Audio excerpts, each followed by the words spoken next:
ప్రభుత్వం రేపు పొద్దున్న ఒక రైతుకు రావాల్సింది కానీ ప్రజలకు రావాల్సిన ఏవైనా పథకాలు కానీ సపోజ్ అన్నదాత సుఖీభవ అని తల్లికి వందనం ఏదైనా ఏ పథకం రావాలన్నా ప్రజలకే ఒక సర్వే తీసుకొచ్చింది ఈ ప్రభుత్వం, ఈ రాష్ట్ర ప్రభుత్వం, యూనిఫైడ్ ఫ్యామిలీ సర్వే అని.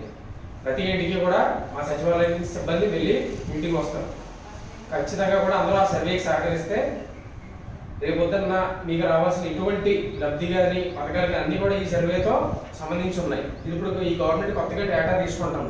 అది అందరూ కూడా సర్వే సహకరించాలి. అందులో భాగంగా ఏ విధంగా మీరు సహకరించాలంటే మా వెల్ఫేర్ అసిస్టెంట్గా మీకు తెలియజేస్తారు. అందరూ కొద్దిగా దాన్ని మీరు సహకరించండి.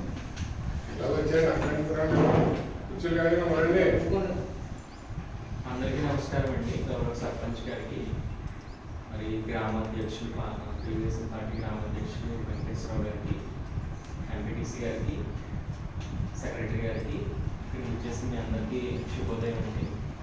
మరి నాకు సార్ తెలియజేసినట్టు ప్రభుత్వం ఒక సర్వేని చేపట్టిందండి. సర్వే అనగానే జనరల్గా మీరు ఏమనుకుంటారంటే ప్రతిసారి సర్వే అంటున్నారు, వీళ్ళు ఏం రాసుకుంటారు అని దయచేసి ఎవరు భయపడద్దు. గవర్నమెంట్ ఒక మంచి ఉద్దేశంతో, అంటే ప్రభుత్వ పథకాలు ఇంకా ఎవరికైతే అందట్లేదో అందరికీ సమర్థవంతంగా ప్రతి ఒక్కరికి అర్హులైన ప్రతి ఒక్కరికి కూడా స్కీమ్స్ అందాలనే ఉద్దేశంతో ఈ సర్వే చేస్తూ ఉన్నారండి. ఈ సర్వే చేయడానికి మీ ఇంటికి వచ్చినప్పుడు ఎవరైతే సచివాలయ సిబ్బంది ఉన్నారో వారు కొన్ని వివరాలు అడుగుతారు.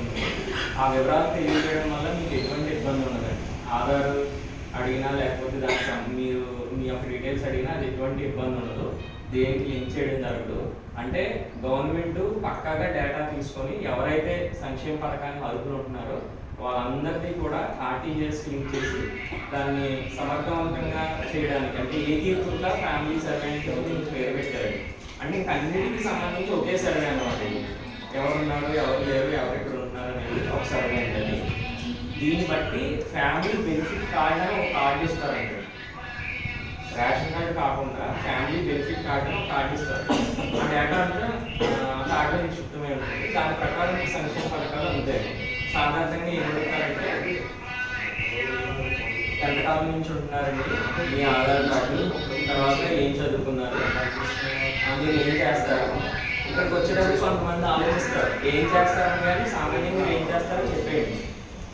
తర్వాత ఎంత సంపాదిస్తున్నారు దానికని కానీ అంటే అడుగుతారు. దానికి మీరేం భయపడాల్సిన అవసరం లేదు. ఎందుకంటే మాకు క్లియర్ కట్ ఇన్స్ట్రక్షన్స్ ఇచ్చారు. మీ రేషన్ కార్డుకి ఎటువంటి ఇబ్బంది లేకుండా ఒక స్పెసిఫైడ్ ఇన్కమ్ అందులో వేస్తారండి. ఏం చదువుకున్నారు, ఏం చేస్తారు, తర్వాత కొన్ని క్వశ్చన్స్ ఉండేయండి అందులో. ఏంటంటే ఇంట్లో ఉపకరణాలు ఏమున్నాయి, టీవీ ఉందా, ఫ్రిడ్జ్ ఉందా, వాషింగ్ మిషన్ ఉందా.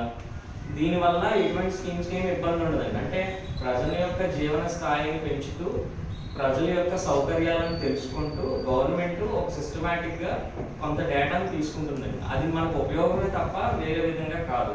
ఇంకోటి ఏంటంటే మీకు లైఫ్ స్టాక్ ఏమైనా ఉన్నాయా, అంటే గేదెలు కానీ ఆవులు కానీ మీకు కోళ్ళు కానీ ఏమైనా ఉన్నాయా, అట్లాంటి క్వశ్చన్స్ కొన్ని అడుగుతారండి. సో దయచేసి సచివాలయ సిబ్బంది మీ దగ్గరకు వచ్చి ఇట్లాంటి సర్వేకి సంబంధించిన డేటా అడిగినప్పుడు మీరు ఎవరో దయచేసి మాకు అవసరం లేదని కానీ లేకపోతే ఏదైనా దేనికన్నా ఇబ్బంది అవుతుందని కానీ ఎవరో అపోహలు పడవద్దండి.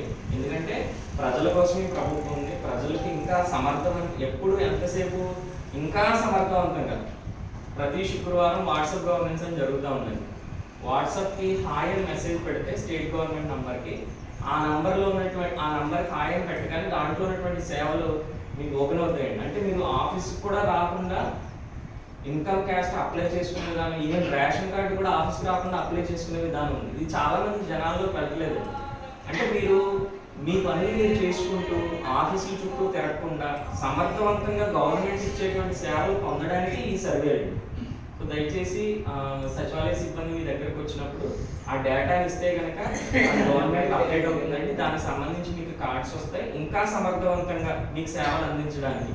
అంటే మీరు అనుకోవచ్చు ఇప్పుడు బాగానే ఉంది కదండి, ఒకప్పుడు సచివాలయం లేదు, ఇప్పుడు సచివాలయం ఉంది, ఇద్దరు ముగ్గురు ఉంటున్నారు, మేము వచ్చి ఇక్కడ కరెంట్ బిల్ కట్టుకుంటున్నాం, రేషన్ కార్డు కావాలంటే అప్లై చేసుకుంటున్నాం అని మనం అక్కడ వరకే ఆలోచిస్తున్నాం. కానీ గవర్నమెంట్ ఎంత ఆలోచిస్తుందంటే ఈవెన్ మీరు మీ పని మీరు చేసుకుంటూ ఇంటి దగ్గర నుంచి బయటకు అడుగు పెట్టకుండా ప్రతి సేవ కూడా డిజిటలైజ్డ్గా వాట్సాప్ ద్వారా పొందడానికి గవర్నమెంట్ ముందడుగులు వేస్తూ ఉందండి. దానికి సంబంధించి డేటా తీసుకుంటున్నాం. దయచేసి ఈ ఫ్యామిలీ సర్వే, ఏకీకృత ఫ్యామిలీ సర్వే, యూనిఫైడ్ ఫ్యామిలీ సర్వేకి మీ అందరూ సహకరించి మీ డేటాని ఇస్తారని మీకు తెలియజేసుకుంటూ ఈ అవకాశం ఇచ్చిన మీ అందరికీ ధన్యవాదాలు తెలియజేస్తాను.